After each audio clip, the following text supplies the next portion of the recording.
Bonjour les frères, je bénis le Seigneur pour votre vie également.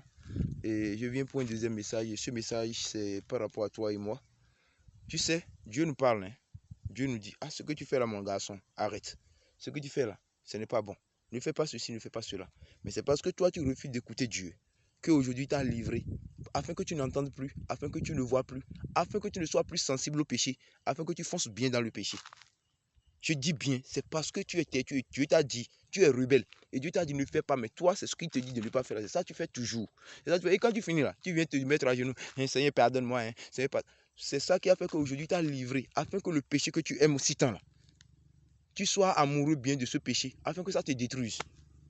Mais tu vas dire, avec la bonté de Dieu là, comment il peut faire ça? Il peut faire ça rapidement. Quand un père, même entre nous ici là, quand nos parents nous disent, ne fais pas, et nous refusons, qu'est-ce qu'ils font? Ils nous chassent de la maison.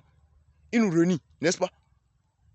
Toi, tu connais ce qui est bon, mais tu as choisi ce qui est mauvais. Mais tu viens accuser Dieu par rapport à quoi? C'est parce que tu es têtu. On est d'accord. Celui qui est homosexuel là, c'est pas on lui a dit homosexuel là n'est pas bon. Il sait que ce n'est pas bon. Mais il est dedans. C'est pourquoi Dieu l'a livré à ça, pour que ça le consomme. On te dit l'infidélité n'est pas bonne. Mais c'est ça que tu fais. C'est pourquoi Dieu te livre à ça. On te dit mensonge là n'est pas bon. C'est ça que tu fais. Il te livre à ça. Tu dis que tu es chrétienne. Mais c'est toi, d'accord, qui est dans les maquis avec le mari des gens, avec la femme des gens. Dieu te livrera à ça. Parce que tu sais que c'est mauvais, mais tu le fais. Donc sachez que Dieu ne nous punit pas. Mais c'est ce que nous-mêmes nous faisons là, qui nous condamne. Et quand nous aimons ce que nous faisons qui est mauvais là, Dieu nous laisse bien nous amuser dedans. Pour que ça puisse bien nous détruire. Réponds-toi mon frère. Si ce message descend vers toi ce matin, c'est pour que toi qui es dedans, toi qui es dans cette situation, que tu te retires de là-bas. Dieu voit au cœur. Ah, mais c'est ce qui est dans ton cœur là, que tu nous fais voir ici. Puisque tes actes là parlent de ce que tu es. Ton comportement parle de ce que tu es. Et c'est ce que tu es là que tu nous montres sur ton corps. C'est ce que tu es dans ton cœur là, que tu nous montres sur ton corps. Et tu vois un peu. La parole de Dieu nous dit d'être modeste. Nous les enfants de Dieu, d'être modeste en toutes choses. Mais toi, tu es arrogant, orgueilleux.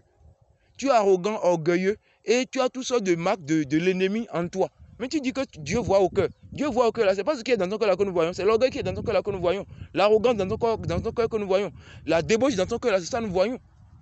L'infidélité dans ton cœur là, la corruption dans ton cœur là, c'est ça que nous voyons. Que le Seigneur vous bénisse et qu'il nous change. Prions que le Seigneur nous change et qu'il nous métamorphose notre cœur, qu'il transforme notre cœur à être comme son cœur. Je vous bénis, je bénis le Seigneur pour votre vie. Et pardonnez-moi, ce n'est pas pour vous blesser, mais c'est des réalités que nous vivons aujourd'hui, c'est des choses que nous sommes en tant qu'enfants de Dieu. Et c'est malheureux, c'est triste.